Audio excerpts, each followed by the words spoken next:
முத்து மீனா அந்த ஃபங்க்ஷன் வீட்டுக்கு போகிறாங்க. எங்கன்னு பார்த்தா மீனா எப்போதுமே பூ கொடுத்துக்கிட்டு இருக்க அந்த போலீஸ்கார வீட்டில் தான் சின்ன ஃபங்க்ஷன் அரேஞ்ச் பண்ணியிருக்காங்க. அவங்க வீட்டில் ஒரு சின்ன பூஜை, அதுக்காக எங்கள் மீனாவுடைய ஹஸ்பண்ட் முத்துவையுமே வர சொல்லியிருக்காங்க அந்த வீட்டு அம்மா. அதனால் இந்த வீட்டு அம்மா சொன்னதுனால எங்கள் முத்துவை கூட்டிகிட்டு அவங்க வீட்டுக்கு ஃபங்க்ஷனுக்கு போகிறாங்க. அந்த ஃபங்க்ஷனில் பார்த்தா எங்கள் அதே நேரத்தில் அருணும் சீதாவுமே வந்திருக்காங்க. ஏன்னா ஸ்டேஷனில் ஒரு பெரிய ஆள் ஆஃபீஸர் அப்படின்றதுக்காக அருணையுமே இன்வைட் பண்ணியிருக்காங்க. அருணும் அவங்க ஒய்ஃப் எங்கள் சீதாவும் வந்து நிற்க, ஏற்கனவே விஷயம் தெரிஞ்ச முத்து இங்கே என்ன பண்ணுறது, நம்ம சீதா இப்படி பேசியிருக்க கூடாது தானே எங்கள் முத்து வருத்தப்பட்டனாலும் இருந்தாலும் சீதா கிட்ட பேச போக மீனா வேணான்னு கையை பிடிச்சு தடுத்து நிறுத்தி வைக்கிறாங்க. வேணாங்க, உங்களை மதிக்காதவங்க, மரியாதைக்கு இங்கே மரியாதை கொடுக்காதவங்க கிட்ட நம்ம பேசணும்னு எந்த அவசியமும் இல்லைன்னு சொல்லி நின்றுட்டு இருக்கேன். அதே நேரத்தில் என்ன சீதா பார்த்துட்டே இருக்க, நீ போய் உங்கள் அக்கா கிட்ட பேசலாம்லன்னு சொல்ல, இல்லைங்க அவகிட்ட நான் இனி பேசி என்ன ஆக போதும், இனிமேல் அவளை எனக்கு அக்காவே கிடையாதுன்னு சொல்லி நின்றுட்டுருக்காங்க இப்போ சீதாவுக்கும் அருணும் இதே மாதிரி நின்றுட்டுருக்க. அருணுக்கு மனசு முழுக்க பூரிப்பாக இருக்குது. இனிமே சீதாவையும் சரி சீதா குடும்பத்தையும் சரி அவங்கள நான் தான் இனி பார்த்துப்பேன். இனி மாப்பிள்ளையா அவங்களுக்கு தேவையானதை இனி நான் தான் செய்வேன். முத்துன்னு ஒரு கேரக்டர் இனி அந்த குடும்பத்தில் கிடையவே கிடையாதுன்னு மனசளவில் சந்தோஷப்பட்டுட்டு நின்றுட்டுருக்காங்க எங்கள் அருணும். அப்போ தான் வந்துட்டு அந்த பூஜைக்கு வந்துட்டு ஒரு முக்கியமான பெரிய ஆளை இன்வைட் பண்ணியிருக்காங்க. அதை வேறு யாருமே கிடையாது. ஷோரூமில் வந்துட்டு இங்கே அவங்களுக்கு கான்ட்ராக்ட்லாம் கொடுத்துட்ருக்க அந்த சந்தோஷி சான் தான் வராரு. இதை பார்த்த முத்துவும் மீனாவும் சந்தோஷி சான் மீனா அப்படின்னு சொல்லிட்டு இருக்கும்போது வர்றவங்களை பார்த்துட்டு இங்கே அருண் சொல்கிறாங்க, இவர் பெரிய ஒரு கோடீஸ்வரர், ரொம்ப பெரிய லட்சாதிபதி அவரும் கூட, அப்படிப்பட்டவர் தான் இங்கே இன்வைட் பண்ணியிருக்கார் போல, இவர்கிட்ட எல்லாம் நம்ம கான்டாக்ட் வச்சுக்கிறது ரொம்ப பெரிய விஷயம் அப்படின்னு சொல்லி சீதாட்ட சொல்லும்போது சீதாவும் அவங்கள பார்த்து வணக்கம் வைக்கிறாங்க. அதே நேரத்தில் அருண் வந்து கையை கொடுக்கறதுக்காக போக இங்கே முத்துவை பார்த்துறாரு. ஹாய் முத்து அப்படின்னு சொல்லிட்டு ஓடி போய் முத்துவை கட்டி பிடிக்க எங்கள் சீதாவும் அங்கே நின்றுகிட்டு இருக்க அருணும் வாயடைச்சு போய் நிற்கிறாங்க. முத்துவையும் மீனாவையும் பார்த்துட்டு ரொம்ப நேரம் நல்லா பேசிக்கிட்டு இருக்க. அருணுக்கு செம்ம டென்ஷன், எரிச்சல், கோவம் எல்லாமே வருது. இருந்தாலும் கண்ட்ரோல் பண்ணி நின்றுட்டுருக்காங்க.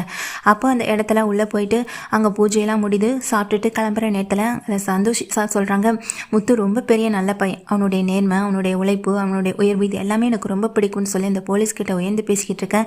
சீதாவும் அருணும் பார்த்துட்டே இருக்காங்க. முத்துவோடைய நேர்மைனால தான் இன்றைக்கி நான் அவங்க அண்ணனுக்கான எல்லா பொறுப்புகளையும் நான் ஒப்படைச்சிருக்கேன். முத்துவோடைய நேர்மைக்காக தான் இது அவனுக்கு கிடைக்கவும் செஞ்சுருக்கேன்.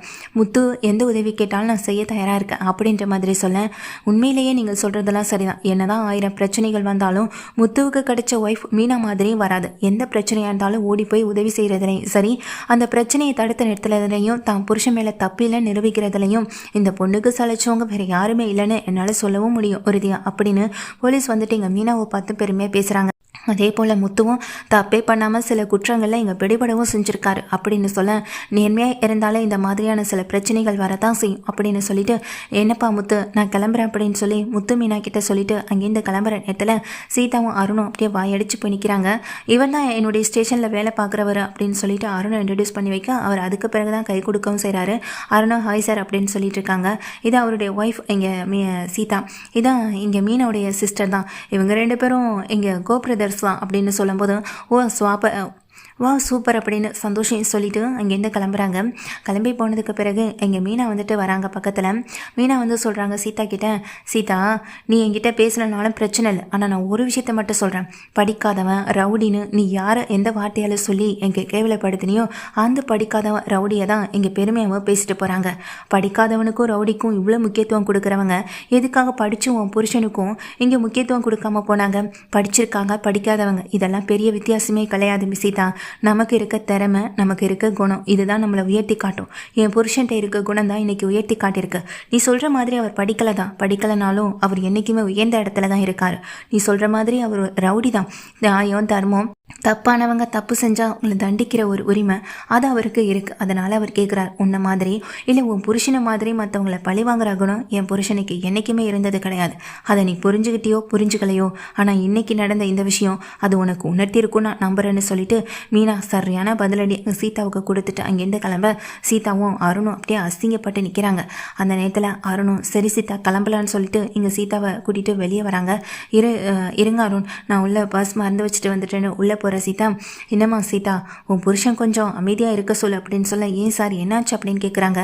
அன்னைக்கு முத்துவுக்காக அவன் பேசவே இல்லைனாலும் பிரச்சனை இல்லை, ஆனால் முத்து தான் சகலதான்னு தெரிஞ்சோ அவனை இன்னும் கொஞ்ச நாள் உள்ளே வைங்க, இப்படிப்பட்டவெல்லாம் வெளியே விடக்கூடாது, அவன் உள்ளே இருக்க வேண்டிய ஆளுதான்னு இங்கே ஸ்டேஷன்லேயே சொல்லியிருக்கான். இருக்கான். அவனுக்கு என்னதான் எங்கள் முத்து மேலே இதுக்கு முன்னாடி பிரச்சனை இருந்தாலும் கல்யாணத்துக்கு அப்புறம் பிரச்சனையெல்லாம் ஒதுக்கி வச்சுட்டு அவன் இங்கே முத்து கூட சகசமாக பேசி பழக வேணாமா?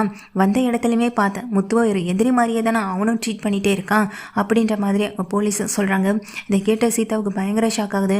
நீங்கள் சொல்கிறதுலாம் உண்மையை சார்னு சொல்லும்போது இந்த விஷயத்தில் ஏமா நான் போய் சொல்ல போகிறேன், நான் சொல்கிறது எல்லாமே உண்மைதான், உன் புருஷன் தான் இப்படி சொல்ல சொன்னது அப்படின்னு சொல்லும்போது அதை கேட்டுட்ருக்க எங்கள் சீதா வெளியே வராங்க. வெளியே வந்து அருண் அங்கே வண்டியை ஸ்டார்ட் பண்ணிட்டு நின்றுட்டுருக்கேன். சீதா அங்கே அருணை பார்த்துட்டு யோசிச்சுட்டே நிற்கிறாங்க. தப்பு முழுக்க என் மாமா மேலே இல்லைன்னு இப்போ நான் புரிஞ்சுக்கிட்டேன்.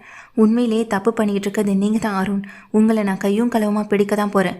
என்னை ஏமாற்றி ஏன் மூலமாக எங்கள் வீட்டில் இருக்கவங்கள கஷ்டப்படுத்தணும்னு நினச்சிட்டு இருக்கீங்களே, நான் அதுக்கு சரியான படத்தை உங்களுக்கு நான் கொடுக்க தான் போகிறேன். அது வரைக்கும் இந்த சீதா நீங்கள் சொல்கிற மாதிரி கேட்டு நடிச்சிட்டு இருக்க ஒரு ஆளாவே தான் இருப்பான். சாரிக்கா, சாரி மாமா, நான் உங்களை ரொம்ப கஷ்டப்படுத்திட்டேன். என் வாழ்க்கையில் நான் இந்த மாதிரி உங்களை நான் பேசியிருக்கவே கூடாது. இது என் மனசை இந்த அளவுக்கு காயப்படுத்திகிட்டே இருக்குது. அதுக்கான ஒரு பலனை நான் அவருக்கு திருப்பி கொடுக்க தான் போகிறேன் அப்படின்னு சீதா நினைக்கிறாங்க. இந்த மாதிரியான சீக்வன்ஸோட இந்த சீரியல் போனால் நல்லாயிருக்கும்னு நினைக்கிறாங்க. இந்த வீடியோவுக்கு ஒரு லைக் பண்ணி ஆதரவை தெரிவிங்க.